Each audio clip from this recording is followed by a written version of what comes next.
सरकार को मजा आ गया। अंग्रेजों की सरकार ने सोचा कि अब हमको कोई हिलाने वाला नहीं है, जो हमारे खिलाफ लड़ रहे थे वो अब एक दूसरे से लड़ रहे। तो इसी लड़ाई में सारा देश जल गया और अंग्रेजों का शासन और 100 साल तक इस देश में चल गया। जो हिंदू मुसलमान आपस में लड़े नहीं होते तो 1857 में ही देश आजाद हो जाता। हमारी आजादी का सबसे बड़ा सूत्र था गाय रक्षा और आजादी, राष्ट्र रक्षा। दयानंद सरस्वती एक बहुत बड़े संत थे, आर्य समाजी। गोरक्षा के लिए उन्होंने 1,25,000 कार्यकर्ता तैयार किए, घूम घूम के, गांव गांव घूम के। और वो जमाने में वो पैदल जाते थे, रेल से नहीं, बस से नहीं, कार से नहीं, पैदल जाते। एक गांव से दूसरा, दूसरे से तीसरा। 35 साल उन्होंने पैदल प्रवास किया और 35 साल में 1,25,000 कार्यकर्ता तैयार किए गोरक्षा के। इन्हीं कार्यकर्ताओं में से कुछ नाम है: भगत सिंह, ऊधम सिंह, चंद्रशेखर, खुदीराम बोस, अशफाक उल्लाह, राम प्रसाद बिस्मिल। ये सब उन्हीं के तैयार किए हुए कार्यकर्ता। तो इन सब कार्यकर्ताओं ने अंग्रेजों के खिलाफ जबरदस्त संग्राम किया और संग्राम करके 15 अगस्त 47 को आजादी मिल गई। अब आजादी मिली तो महात्मा गांधी ने कहा कि आजादी होते ही सबसे पहला काम इस देश में होगा तो गोरक्षा का कानून बनेगा। गाय कत्ल करने के जितने केंद्र चलते हैं ये सब बंद होंगे। ये गांधी जी ने वायदा किया। लेकिन गांधी जी ने जिसको कुर्सी पर बिठाया, उनका जो चेला जवाहरलाल नेहरू, इसने इस वायदे को कभी भी पूरा नहीं किया। क्यों नहीं किया? जैसे ही पंडित नेहरू प्रधानमंत्री बन गए, पंत प्रधान बन गए, तो संसद में एक बार बहस हुई कि गोरक्षा होनी चाहिए, क्योंकि हमने आजादी के समय संकल्प लिया। तो सभी बहस में जितने भी खासदार थे ना, सांसद, वो सभी गोरक्षा के समर्थन में। और संसद में जब बहस हुई, वोट पड़ने का समय आया, तो पंडित नेहरू ने कहा कि जो गोरक्षा का कानून पास हुआ तो मैं इस्तीफा दे दूंगा। अब उस जमाने में क्या था कि नेहरू जी जो कहे वही कांग्रेस पार्टी मानती थी। कांग्रेस पार्टी में नेहरू जी का विरोध करने वाले जो 2 बड़े नेता थे वो तब तक स्वर्गवासी हो चुके थे। एक थे सरदार वल्लभ भाई पटेल, वो स्वर्गवासी हो गए 1950 में, और दूसरे थे नेताजी सुभाष चंद्र बोस, जो भारत छोड़कर ही चले गए। यही 2 नेता नेहरू जी का विरोध करने की हिम्मत करते थे, बाकी कोई विरोध नहीं करता। ये दोनों ही नहीं थे। तो जो नेहरू जी करते थे, कहते थे, वही मानते थे। तो ये कानून नहीं बना और तब से लेकर गाय का कत्ल आज तक चालू है। अंग्रेजों ने जो कत्ल खाने खोले भारत देश में, उनकी संख्या थी 350। अब अंग्रेजों के जाने के बाद इस देश में कत्ल खानों की संख्या हो गई है 36,000। माने जितने गाय का कत्ल अंग्रेजों ने किया, उससे भी ज्यादा गाय का कत्ल भारत के काले अंग्रेजों ने किया। काले अंग्रेज माने हिंदुस्तानी, जो सरकार चलाते। तो आजादी के पिछले 60 साल में जितनी भी सरकारें भारत में आई, सबने गाय का कत्ल करने के लिए ही काम किया। कोई ने भी गोरक्षा के लिए काम नहीं किया। एक सरकार थी जो कह रही थी कि हम करेंगे, लेकिन उसको मौका नहीं मिला। श्री लाल बहादुर शास्त्री की सरकार। आपको मालूम है, पंत प्रधान बनने के लगभग 11-12 महीने के बाद ही उनकी हत्या हो गई, तो उनको ज्यादा समय नहीं मिला। एक और ऐसे ही पंत प्रधान आए थे, मोरारजी देसाई, लेकिन उनको भी समय नहीं मिला। 22-23 महीने में उनकी भी सरकार चली। तो बाकी कोई पंत प्रधान ऐसा आया नहीं जिसने गाय बचाने के लिए कुछ कोशिश किया। संसद में 4 बार प्रस्ताव आया, हर बार वो पारित नहीं हुआ। और अभी थोड़े दिन पहले प्रस्ताव आया था, जब अटल बिहारी पंत प्रधान थे, तो उसका विरोध ममता बनर्जी ने किया। ममता बनर्जी का नाम सुना? तृणमूल कांग्रेस नाम का उसका पक्ष है। तो इसने लोकसभा में कहा कि गाय का मांस खाना मेरा मौलिक अधिकार है, आप कैसे गोरक्षा करा सकते? और इसने कहा, तो एक और नेता ने कहा, चंद्रबाबू नायडू, तेलुगु देशम, और अटल बिहारी वाजपेयी की सरकार इन्हीं दोनों से टिकी हुई थी, चंद्रबाबू नायडू, ममता बनर्जी। संसद में ऐसा हर बार कोशिश हुई, लेकिन प्रस्ताव आज तक नहीं हुआ। तो परिणाम ये है कि अंग्रेजों के समय में 350 कत्ल खाने थे, अब 36,000 है। अंग्रेजों के समय में रोज 10-11 हजार गाय कटती थी। आज हिंदुस्तान में लाखों की संख्या में गाय रोज कटती। एक साल में करीब 2.5 करोड़ गाय कटती, और धीरे धीरे धीरे धीरे गोवंश अभी खत्म होता जा रहा, गाय की संख्या कम होती जा रही। आपको सुनकर आश्चर्य होगा, जब भारत आजाद हुआ था तो भारत में जितने मनुष्य थे उतनी गाय थी। समझ रहे? जितने लोगों की लोक संख्या उतनी गाय की संख्या थी। अब इस देश में क्या हुआ है, गाय की संख्या बहुत कम हो गई है, लोक संख्या बहुत जास्ती हो गई। लोक संख्या 110 कोटि है, गाय की संख्या मुश्किल से 18-20 कोटि। तो गाय तेजी से कम हो रही है। और मैंने आपको थोड़ी देर पहले कहा कि भारत के बारे में ये हजारों साल से सत्य है कि जैसे जैसे गाय कम होगी वैसे वैसे भारत का नाश होगा। आर्थिक रूप से कमजोर बनेगा, राजनीतिक रूप से कमजोर होगा, सांस्कृतिक रूप से कमजोर होगा। तो भारत को ऊंचा अगर उठाना है, समृद्धशाली बनाना है, श्रीमंत बनाना है, तो फिर से गाय को बचाने का अभियान करना होगा। जो अभियान कभी मंगल पांडे ने शुरू किया, जो अभियान लाला लाजपत राय ने किया, भगत सिंह ऊधम सिंह ने किया, जो महात्मा गांधी ने किया, वैसे ही गोरक्षा का अभियान अब सन 2006 में फिर शुरू करने की जरूरत है। आप बोलेंगे इस गोरक्षा अभियान में क्या करना है? इस गोरक्षा अभियान में 2 काम करने हैं। सबसे पहला काम ये करना है कि जो गाय कट रही है वो कटना बंद हो, उसके लिए कानून बने, ये कोशिश करनी है। तो इसके लिए कानून बनाने का काम कौन करता है? राज्य सरकार करती है। तो राज्य सरकार माने मुख्यमंत्री। तो भारत में 30 राज्य हैं, तो 30 राज्यों के मुख्यमंत्रियों पर इतना जन दबाव डालना है, लोगों का दबाव डालना है कि वो गोरक्षा का कानून बनाए। ठीक है, एक काम है। दूसरा काम ये करना है कि गाय कटती कब है? जब कोई उसे काटने के लिए बेचता है, तभी ना। और गाय बेचता कौन है? शेतकरी। तो अगर गाय बेचना बंद हो जाए, भारत का शेतकरी गाय को बेचना बंद कर दे, तो गाय कटना बंद हो जाएगी। हमारे यहां गाय कटती है, मनुष्य कटते हैं क्या? क्यों? घर में हमारे यहां मनुष्यों को बेचा नहीं जाता, अगर बेचना शुरू करे तो वो भी कटने लगेंगे, है ना? और बहुत सारे मनुष्य तो बेकार के हैं, काम के ही नहीं। 80 साल के, 90 साल के, 95 साल के बूढ़े हैं, बुजुर्ग हैं, कुछ काम के नहीं है, तो उनको बेचो, काटने दो। ऐसा नहीं होता। क्यों? क्योंकि मनुष्यों से हमें प्रेम है, गाय से नहीं है। तो गाय को तो बेच देते हैं, कसाई खरीद लेता है, कटवा देता है। तो शेतकरी गाय पालते हैं और शेतकरी ही गाय को बेचते हैं। तो हमें एक ऐसा अभियान चलाना है कि शेतकरी गाय बेचना बंद कर दे। और अगर शेतकरी ने गाय बेचना बंद किया तो गाय कटना बंद। तो एक अभियान तो चलाना है कि सरकार कानून बनाए, दूसरा अभियान चलाना है कि शेतकरी गाय को बेचना बंद करे। तो सरकार कानून बनाए, इसके लिए क्या करना?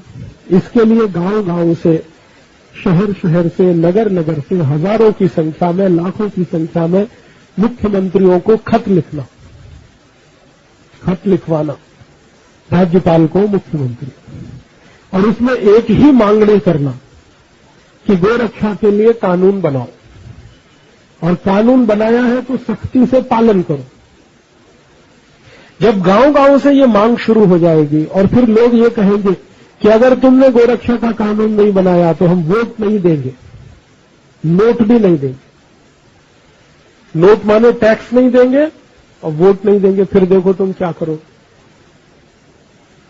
तो कुछ लोगों को डर लगता है, वो कहते हैं पुलिस पकड़ के जेल में डाल देगी। आप उसकी चिंता मत करो, जेल में जगह ही नहीं है, डालेंगे कहां?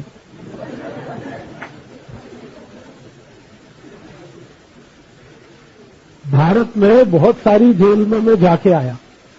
कैसे जाके आया? मेरे जेल में बहुत उपन्यास होते हैं, व्याख्यान होते हैं, जेलों में मैं जाता हूं। और जो कैदी है ना, इनको एक ही बात बताता हूं कि तुम सब बहुत अच्छे हो, तुमसे ज्यादा खतरनाक तो संसद में बैठे। यही बताने जाता हूं। तो इनको ये भी समझाता हूं कि तुम सब इतने अच्छे हो कि जिसकी कोई कल्पना नहीं। किसी ने एक मर्डर किया है, तुमने किसी ने 2 किया है, और वो भी गुस्से में आके किया है। अपना विवेक खो दिया, गुस्सा आ गया तो कर दिया, किसी का जेब काट दिया, किसी को मर्डर कर दिया, किसी को कुछ, किसी को कुछ। लेकिन ये वो संसद में बैठे हैं 850, ये तो सब समझबूझकर करोड़ों करोड़ों का मर्डर करवा रहे। तुमने तो अनजाने में किया, वो तो जानबूझ के करा रहे। तो तुम खतरनाक या ये खतरनाक? तो मैं उनको ये समझाने जाता हूं कि अगली बार बाहर निकलो तो मर्डर किसी ऐसे का करना जो संसद में बैठता।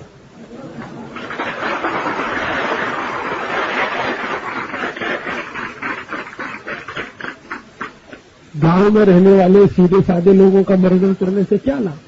ये जो संसद में खतरनाक लोग बैठे उनका मर्डर करो ना, तो भारत माता का पाप का बोझ कुछ हल्का तो हो जाए। ये व्याख्यान देने के लिए मैं जेलों में जाता हूं, तो जेलों में मैंने क्या देखा है, जगह बहुत कम है, कैदी बहुत जास्ती है। हाँ, सभी जेल का ये हाल है। एक जेल में कल्पना करो 1000 कैदी रह सकते हैं, तो वहां 3000 है। जहां 3000 रह सकते हैं वहां 10,000। तो जेल में जगह नहीं है, इसलिए आप में से किसी को जेल होने की ताकत ही नहीं सरकार को, भेज ही नहीं सकती, रखेंगे कहां? इसलिए ये डरना बंद कर दो कि जेल भेजेंगे। हमको भारत के गांव गांव में लोगों को ये समझाना है कि सरकार पर दबाव डालो कानून बनाने के लिए। कानून कौन सा? गाय रक्षा का। भारत में 30 राज्य हैं, हर राज्य में ऐसा कानून बने कि गाय के कत्ल करने वाले कत्लखाने बंद हो। कुछ राज्य हैं जिन्होंने अभी ये कानून बनाए हैं, जैसे एक राज्य है गुजरात, उसने बहुत अच्छा कानून बनाया। एक राज्य है उसका नाम है राजस्थान, उसने भी कानून बनाया। एक राज्य मध्य प्रदेश, उसने भी बनाया है। छत्तीसगढ़ नाम का एक राज्य है, उन्होंने भी बनाया है। तो अगर गुजरात में बन सकता है, राजस्थान, छत्तीसगढ़, मध्य प्रदेश में, तो सभी राज्यों में बन सकता है। तो हमें क्या करना है, गांव गांव के नागरिकों को इस बात के लिए उत्तेजित करना कि भारत के मुख्यमंत्रियों पर दबाव डालो और कानून बनवाओ। कानून बनाने के लिए जैसे महाराष्ट्र राज्य के 10-20 लाख गांव से 10-20 लाख खत मुख्यमंत्री को चले जाए, कानून बन जाएगा। क्यों? मुख्यमंत्री को डर हो जाएगा कि अगर कानून नहीं बनाया तो 10 लाख वोट गया, ये नहीं मिलेगा।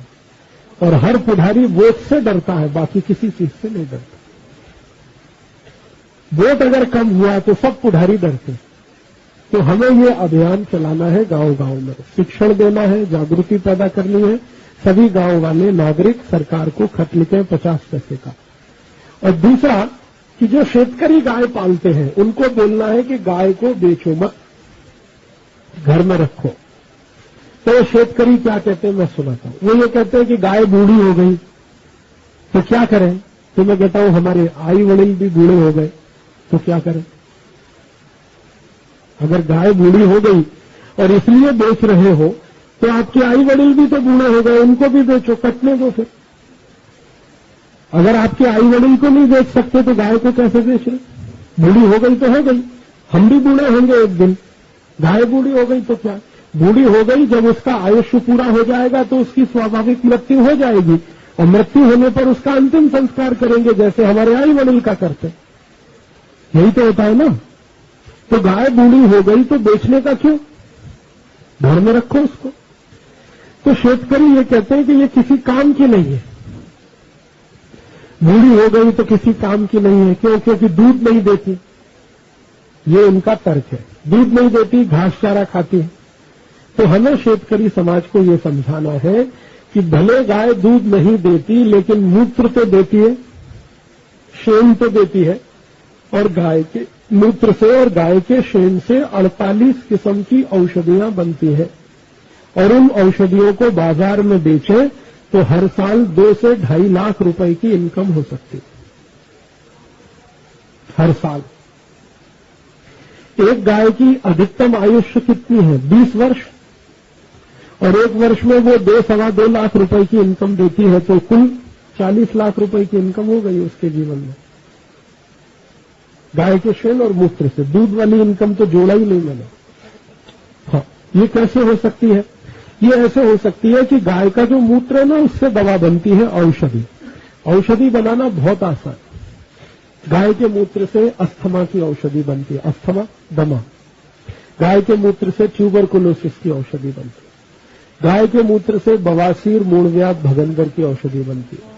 गाय के मूत्र से कैंसर की औषधि बनती है। गाय के मूत्र से डायबिटीज, मधुमेह, उसकी औषधि बनती है। गाय के मूत्र से एंजियोप्लास्टी, एक ऑपरेशन होता है हृदय घात में, तो हृदय घात के लिए औषधि बनती है।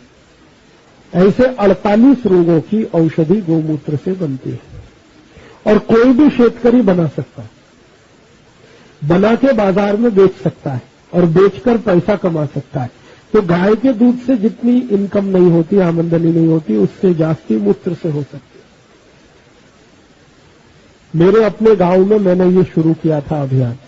आज स्थिति ये है मेरे गांव में कि गाय का दूध तो बिकता है 8 रुपए लीटर और गाय का मूत्र बिकता है 10 रुपए लीटर। दूध से जास्ती कीमती मूत्र है। तो गाय मूत्र से औषधि बनाना अगर हम शेतकरी समाज को बताएं तो वो सब औषधि बनाएंगे। उन औषधियों का उपयोग हमारे जो समाज में फैले हुए रोग हैं उनकी चिकित्सा में होगा, लोग उससे स्वस्थ हो जाएंगे, शेतकरी समाज को आमदनी होगी। बात समझ में? अब प्रश्न ये उठता है कि ये गाय के मूत्र से जो औषधि बनती है उसको सीखें कैसे बनाना। तो औषधि बनाने की ट्रेनिंग किसी को भी दी जा सकती है, प्रशिक्षण। आप चाहो तो आपको भी मिल सकता है, बहुत सरल है। 8-10 दिन में अगर आप चाहो तो सीख सकते हो औषधि बनाना। यहीं पे हो सकता है, आळंदी में ही हो सकता है, कहीं बाहर जाने की जरूरत नहीं। तो अगर आपके मन में ऐसी इच्छा पैदा हो जाए कि हमको भी गोमूत्र से औषधि बनाने का प्रशिक्षण लेना है तो आप बताना, तो आपको यहां प्रशिक्षण दे देंगे, आप सीख लेना। और सीखने के बाद क्या करना, गांव-गांव जाकर लोगों को सिखाना। परिणाम क्या होगा, गांव-गांव में गोमूत्र की औषधि का उत्पादन होगा। उत्पादन होगा तो बिक्री होगी, बिक्री होगी तो पैसा आएगा, पैसा आएगा तो शेतकरी को समझ में आएगा कि गाय के दूध से जास्ती कीमती है मूत्र। मैंने गोमूत्र से कई औषधि बनाना सीखा, उसमें से एक औषधि आंख के काम में आती है। उसमें गाय का मूत्र, सफेद प्याज का रस, शहद, नींबू का रस और आल का रस, 5 चीजें मिलाते हैं। और वो औषधि जब तैयार होती है ना तो आंख में डाले तो आंख के सब रोग ठीक करती है। जैसे मोतियाबिंद, कैटरैक्ट, आंख में हो जाता है ना मोतियाबिंद, संपूर्ण रूप से समाप्त होता है इस औषधि। आंख में एक रोग होता है काला पानी, ग्लूकोमा, वो भी संपूर्ण रीति से ठीक होता है। आंख में एक रोग होता है कंजक्टिवाइटिस, लाल पड़ जाती है आंखें, एकदम अंगारे जैसी बहकती है, वो भी इसी औषधि से रोग ठीक होता है। एक रोग होता है दिखाई कम देना, चश्मा चढ़ना, ये सभी आंखों के रोग उस औषधि से ठीक होते हैं। और ये औषधि कोई भी बना सकता है, 10 मिनट में सीख लेते हैं, बहुत सरल है। सरल कितनी है, 1 चम्मच ले लो गाय का मूत्र, 1 चम्मच पांडरे कांदे का रस, 1 चम्मच नींबू का रस, 1 चम्मच सफेद अदरक का रस, आल का रस और 4-5 चम्मच उसमें मिला दो मध, शहद, बस तैयार हो गया।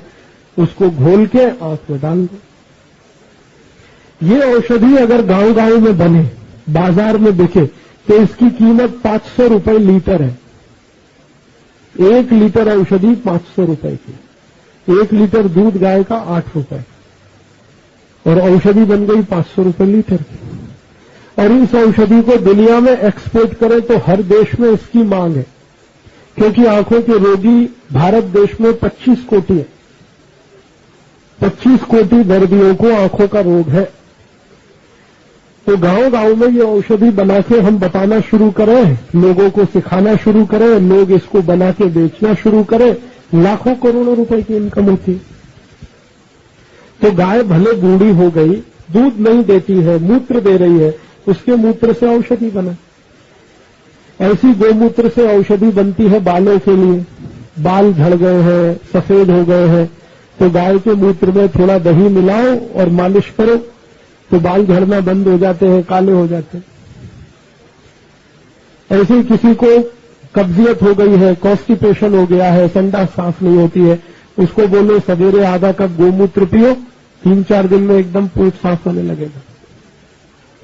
किसी को मूल व्याध हो गया, बवासीर हो गया, भगंदर हो गया, उसको बोलो सवेरे आधा कप गोमूत्र पियो, रात को गाय के दूध में गाय का तूप मिला के पियो, तो 1.5 महीने में सब मूल व्याध, बवासीर, भगंदर ठीक होता है। किसी को कैंसर है, गले का कैंसर, पेट का कैंसर, उसको हड़द होता है ना, हड़द, ताजा हड़द जो खेत से आता है, उसको पीसना तो चटनी बनेगा, चटनी में से रस निकाल, तो हड़द का रस और 1 तास बाद गोमूत्र पियो, तो गले का कैंसर, पेट का कैंसर ठीक होता है। मैंने एक सूची बनाई है, ऐसा कोई रोग नहीं है जो गोमूत्र से ठीक नहीं होता। एक भी रोग ऐसा नहीं है दुनिया में, माहिती नहीं है हमको। तो अगर ये माहिती देना हम शुरू करें गांव गांव, सोचो कितनी बड़ी क्रांति हो सकती है। तो गाय का महत्व जो है बढ़ेगा अगर गोमूत्र से औषधि बनेगी तो। और दूसरा, गाय का जो शेण, गाय के शेण से खत बनाए और वो खत खेत में उपयोग करें। अभी रासायनिक खत वापरते हैं, यूरिया, डीएपी, सुपर फॉस्फेट, बहुत महंगा है। आज से 15 साल पहले यूरिया का एक पैकेट आता था 70 रुपए में, आज यूरिया का एक पैकेट आता है 270 रुपए। आज से 15 साल पहले डीएपी आता था 4 रुपए किलो, अब डीएपी आता है 22 रुपए किलो।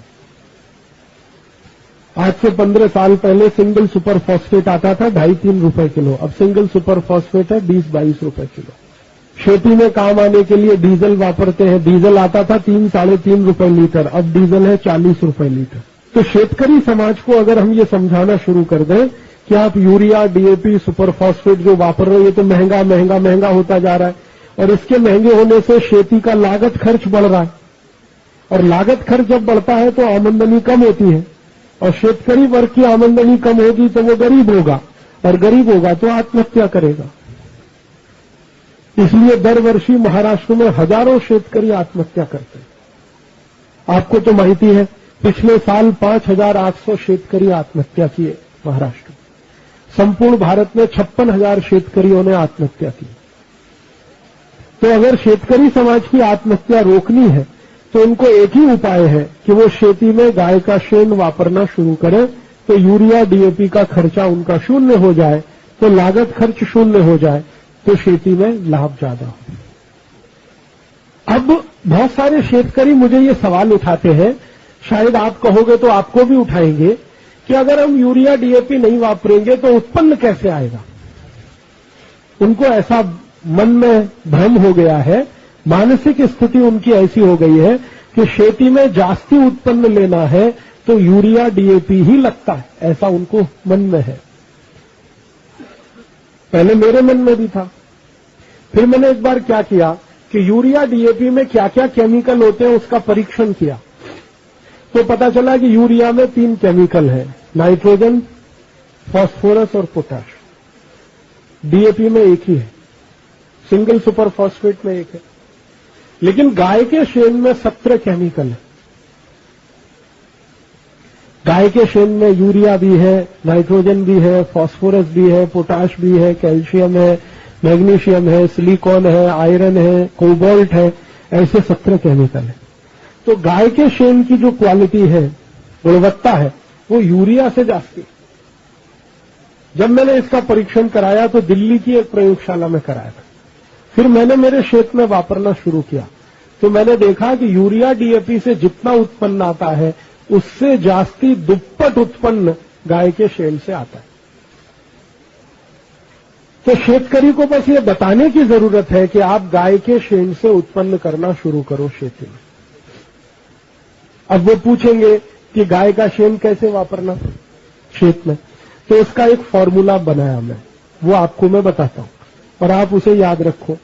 जब भी किसी गांव में आप जाओ आपका कीर्तन है, भजन है, कोई भी कार्यक्रम है, तो शेतकरी समाज को ये फॉर्मूला जरूर बताओ कि खेती में जास्ती उत्पन्न लेना है, खर्चा कम लेना है, करना है, तो उसका फॉर्मूला ये है कि 1 एकड़ खेत में 10 किलो गाय का शेण, 10 लीटर गाय का मूत्र, 1 किलो गुड़ और 1 किलो उड़द की दाल का आटा।